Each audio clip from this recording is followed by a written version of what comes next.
प्रश्न चिमणी पाडण्यात आलेली आहे, काय प्रोसेस होतं, किती दिवसाची पेंडिंग होती चिमणी, काय कशा स्वरूपात पाडण्यात आली? ही अंतरिक्ष मल्टीकॉन्स प्रायव्हेट लिमिटेड ही आमची कंपनी असून या कंपनीच्या आवारामध्ये एक धोकादायक अवस्थेत उभी असलेली चिमणी जी पूर्वी लक्ष्मी मिलच्या नावाने प्रसिद्ध होती, त्या चिमणीचं आज आम्हाला सोलापूर महानगरपालिकेने ती धोकादायक अवस्थेत असल्याकारणाने डिमॉलिश करण्याचे आदेश दिले होते.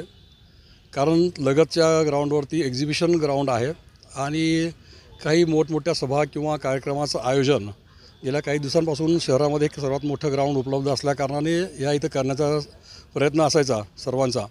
तर त्या अशा परिस्थितीमध्ये अशा धोकादायक अवस्थेतली चिमणी ठेवणं हे सुरक्षेच्या दृष्टिकोनातून खूपच धोकादायक होतं. तसा रिपोर्ट देखील आम्ही 2 वर्षापूर्वी महानगरपालिका आयुक्तांना IITकडून तयार केलेला रिपोर्ट सादर केला होता, टेक्निकल रिपोर्ट सादर केला होता, जो कॉर्पोरेशननी त्यांच्या टेक्निकली स्ट्रक्चरल ऑडिटर्सकडनं तो तपासून घेतला होता आणि त्यांचाही रिपोर्ट होता.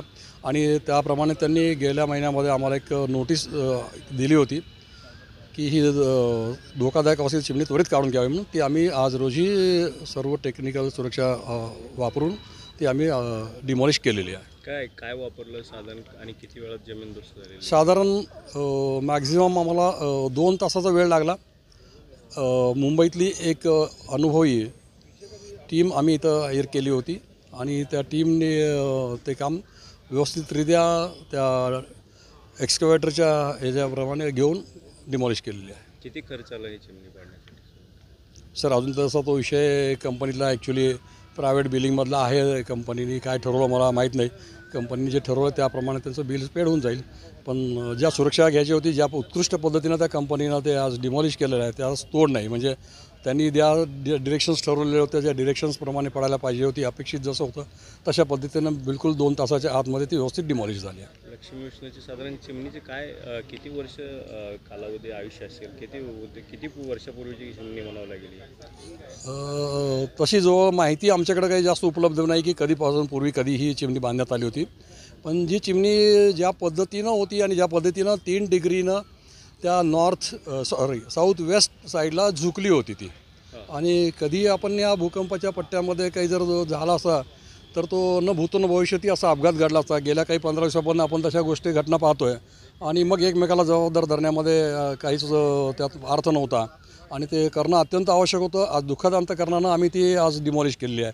असं म्हणूया की आपल्या ह्या इथली शेवटची जी खून होती आज नाईलाजानं आणि दुःखद अवस्थेत ती आम्हाला मिटवावी लागली. कारण तशा अवस्थेमध्ये तिचे धोकादायकपणे ठेवणं अत्यंत नागरिकाच्या दृष्टिकोनातून धोकादायक होतं.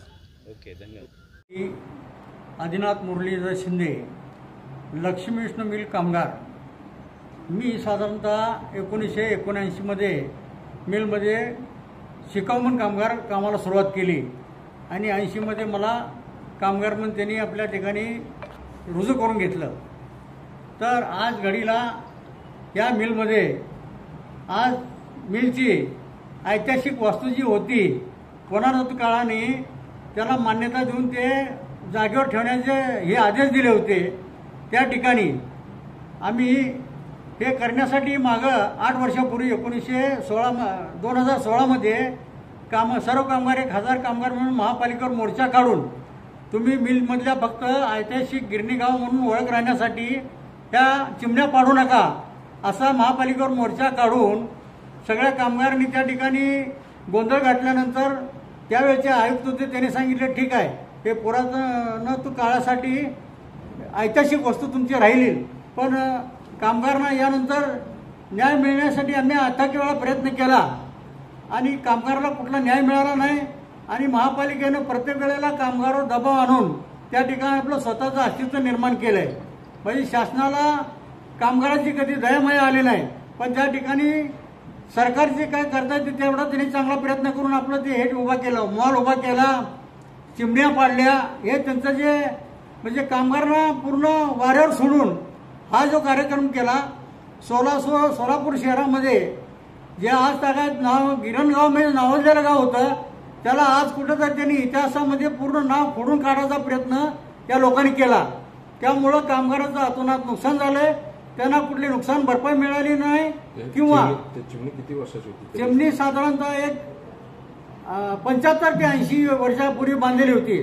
त्यावेळेचे इंग्रज अधिकारी जे होते, कुकसन दाडवेल म्हणजे व्यवस्था होते, त्या लोकांनी तिचे जतन करून अशी जबरदस्त निर्माण केलं आणि 1980 ते 85च्या दरम्यान त्या ठिकाणी 10,000 कामगार काम करत होते आणि त्या कामगारांना एवढा म्हणजे बाहेरले देशाची ऑर्डर एवढी मोठी, ऑस्ट्रेलिया, रशिया या ठिकाणी या कापडाचा म्हणजे त्या ठिकाणी एक्सपोर्ट होत होता.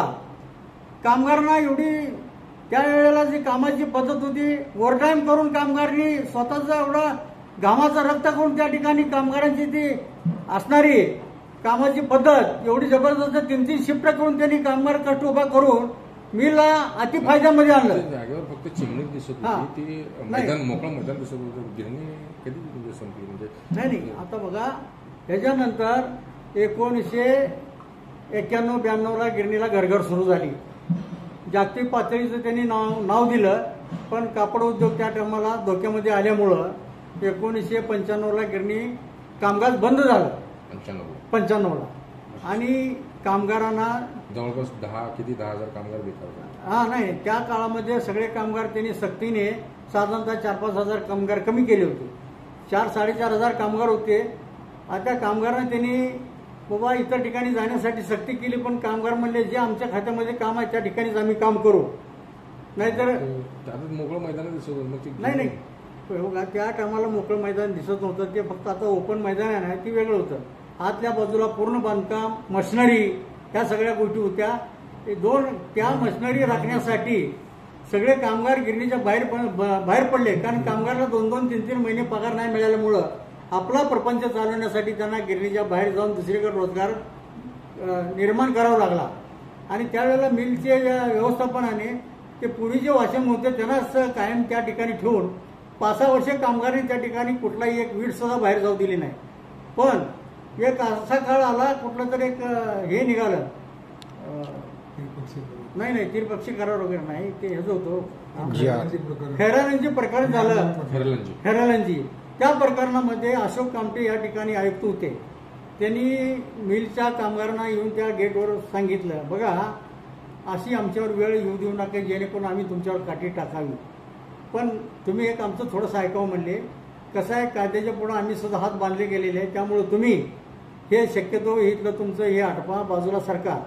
कारण तिथून त्या टायमाला आम्हाला एक पावसाचं निमित्त करून सगळं आम्हाला पळवून लावलं त्या ठिकाणी आणि रातोरात गिरणीमधला माल त्यांनी हलवायला चालू केला. साधारणतः हा माल हलवायला कमीत कमी 3 महिन्याचा अवधी गेला. एवढ्या पिरियडमध्ये मोठमोठाले ट्रक भरून यांनी बाहेर एक्सपोर्ट केले सगळे.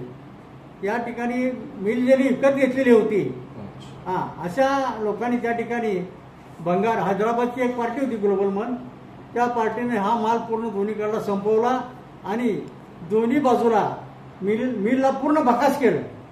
म्हणजे मैदान अख्खं मैदान तयार झालं. आणि आता चिमणी पाठवली, मग काय कामगार काय करणार, आता काय भूमिका? नाही आता त्या पिरियडमध्ये कामगारांना कुठलाच लाभ नाही मिळाला म्हणून सोलापूर शहरामध्ये महापालिकेचे जेवढे नगरसेवक होते त्यांनी एकत्र, सगळ्या पक्षाचे एकत्र आले. काँग्रेसचे त्यावेळेला सत्ता होती आणि त्यांनी सांगितलं की बाबा कामगारांना आतापर्यंत कुठला न्याय मिळाला नाही, तर त्यांच्यासाठी मिलच्या जागेमध्ये त्यांना घर मिळावं अशा पद्धतीचं आपण नियोजन करू. आणि तसा त्यांनी प्रस्ताव तयार केला, वर शासनाकडे पण पाठवला. चिमणीसाठी आता एक मिनिट, पहिले काय झालं माहिती का, देवेंद्र फडणवीस ज्यावेळेला मुख्यमंत्री होते त्या टायमाला त्यांनी एक गिरणी कामगारांसाठी कायदा काढला.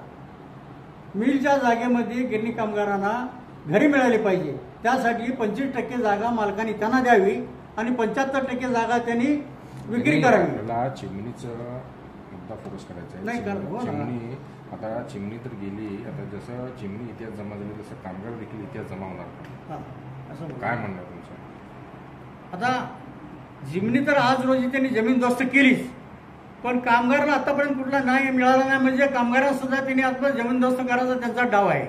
असे पण नागनाथ धर्मांना कांबळे बोलतो, लक्ष्मी विष्णू कामगार ब्लिच फोल्डिंगमध्ये कामाला होतो. आमचं खातं लास्ट कसं आहे, आमच्यापासून रशियाला माल एक्सपोर्ट होत होता, आम्ही सगळे गाठी बांधून पाठवत होतो. मग ते पुरातत्व वास्तू जे आहे ऐतिहासिक 80-90 वर्षापूर्वीची वास्तू, ह्याने डागडूग जे न करता कामगाराला विश्वासात न घेता हे पाडल्यामुळं कामगाराचा असंतोष निर्माण झालेला आहे. आता पूर्वी कामगाराला तर त्यांनी सुरुंग लावलेलंच आहे, आता त्या चिमणीला सुद्धा ह्यांनी सुरुंग लावलेत. पुढं आता कुठं जमिनी सुरुंग लावतात काय का, आता कुठं कुठं बांधकाम करणार का, आता आम्हाला ही शंका वाटायला लागली. तरी ह्याच्यावर मुख्यमंत्री आणि इथले जे आहेत स्थानिक नेते मंडळीने ह्याचा विचार करावा. कामगारांना काहीतरी मिळून द्यावं. हा, कामगारांच्या पदरात काय तर माफ पडायला पाहिजे. हे त्रिपक्षीय करार करून मालकाचीच बाजू घेऊन कामगारांचे ह्यात फार मोठं नुकसान केलेलं आहे. कामगार संघटनेने हां, हे कामगार संघटना जे होते राष्ट्रीय गिरणी कामगार संघ, ते त्रिपक्षीय करार करून कामगार आयुक्त, मालक आणि संघ हे तिघजण मिळून जे करार केले ते कामगाराचं हिताचं नाही, कामगाराचं नुकसानच केलेत.